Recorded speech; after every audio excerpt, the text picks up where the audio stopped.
Perverdigarım, hecep küçük. Bu güngürtük arşam. Sonunda maksat barına fırıqı var ki. Anlasam bu etrafta gigant maymunsuman adam payda bop qaladı eken. Siz bununla işenmeysiz. Doğru mu? Onu Billy'den sorsak boladı. Bu daim onun gepini xipir etdi. Rivayet mi, rast iş mi okumayman. Çeğimde karıtımın asıdan gigant adam çıkıp almığı eti dep ensirek. Hazır mı ensirem? Hazır çoğu oqan tursam. Rivayet kişenmeydi adam demiş ki bunda kılıtsız. Çünkü ben bu amğa makul boğan tursam. Davamlık mağaylı. Gün oturduğunca kırsalıqını tepişiniz gerek.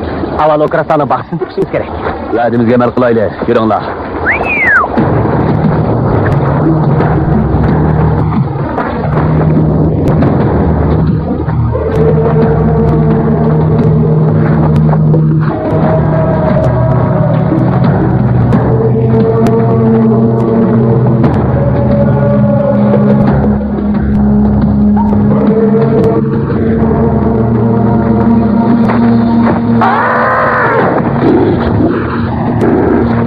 Çıkın bunu göz karma.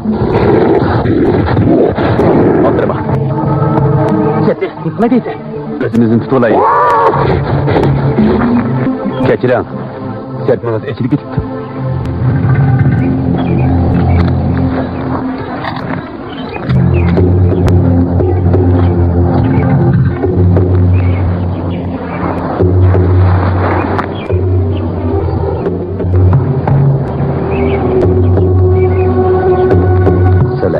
Demiş o kırıstanın baksınız deysizler. Ben bu amğa onun doğrusu olmasını mukaddes saygı kömü yetişki makul boğa. Bu ağının ismi ne miydi? Senmat. Senmat. O yaxşı adım edi. Sonrası başka bir yolunu tanlagan. Sizler ketinler. Onun doğrusu olmasını mukaddes saygı kömüş gibi olmaydı. Sonrası biz bu mukaddes saygını bir cevabı tapkan tursak.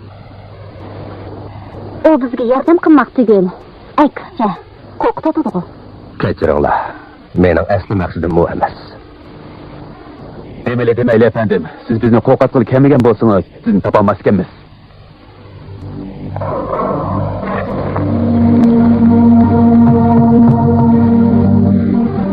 To'g'ri dedingiz. Siz va'dangizga amal qilishingiz kerak.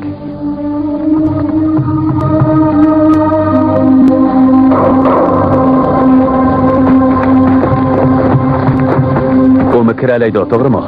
Doyum aram tapqanda bu yana əsləymək.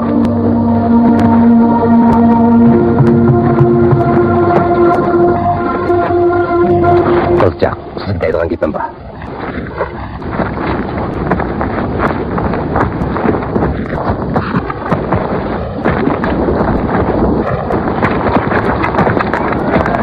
Sizlərə yardım qılğanınız üçün çox minnətdar boldum. Rastıllah. Daim bizden hususi yerimiz gelip soğuk düşüdüğün ilik kızsız mı? Bir neçə qətim kelgandim. Endi hərgiz kelmeymen. Ya, keleverin. Siz bizden bu yerge Ahmet dep geldiniz. Sizni qarşı alınız.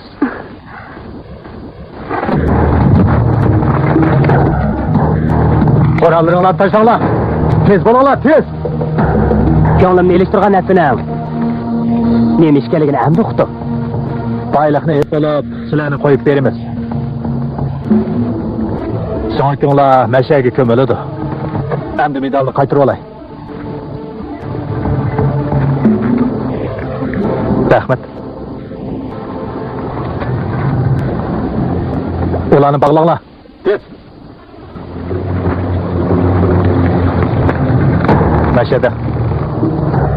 Efot bizni daraxtga bog'ladi. Bo'roq alohida g'amxo'rlik qildi. Nimishqa? O bo'roq o'chdi.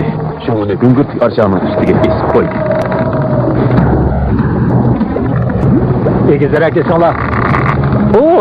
Rahmat.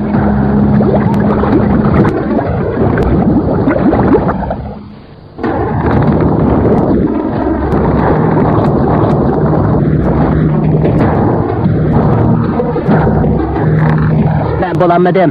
Yedirlayolmay qoldim. Aldırma birader. Seni azat qilaman. Qanday qilib? Kallarni azroq ishlasam da bo'ladi. Do'stlarni ümidsizlantirib qo'yishinglar mumkin. Gaspachi chekilgan og'amchini yeshish bektas. Bundoq chekish usulini 18-asrning oxirida o'tgan İspaniyalik deniz qaroqchisi Don Gaspar ijod qilgan. Ondaqda eng oxirgi bir masala qoldi-da. Chataq, navbat sen ag'amchini yetsang, do'sting gungurut arshonga tushib ketib, ko'z oldingda ichinish qoldi, bildi.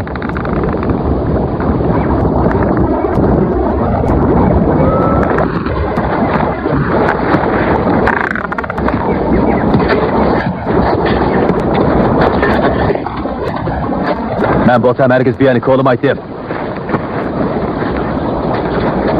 Shunda bularning o'lgisi ketdi. Echinish qoldi o'lidi. Maqsad rivoyat emas, buyani ko'li qalaqasiga uchraydi. Ularlar qaringlar bo'lmasin, talafat shikaplarga quloq solma, tez bo'linglar, tez bo'linglar.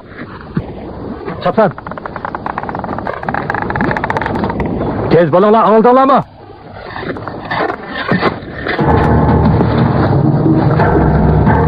Hey, Boro. Nima eslatdi? O'tganda buyani ko'lgan heliq ablab esingdimi? Lore Kerma. Albatta esimda. Men gungurt qarshanga tushib ketishga roziki, uningdek aqbat qilishni hargiz qolmayman. Bak içinishliq, chidg'usiz darajada. To'g'ri dedingiz. Kichik bir to'shak. Kichkina. Xiyoliga keldi-ku. Maqsad uning chiroyini qiyim-chiyim qilib atgan. Chiroyini, uning kallasini yanjib tashladi degina. Qip-qizil qong'ib uyaldi. Go'shtlarini cho'nqacha qilib qo'ydi. Xuddi go'shtlarning qiymisidek. Xuddi konserva qutisi portlagandek. Buningda mendan og'rinma. Konserva qutisining portligini kim ko'rdi? Nima deb ko'tildi asla? Qotildimidan. Endi kim qotildisa shuni tilni kesitimi? Ma'qul gap qilmaylik. Nima qarab tursa? Tez bo'linglar, tez.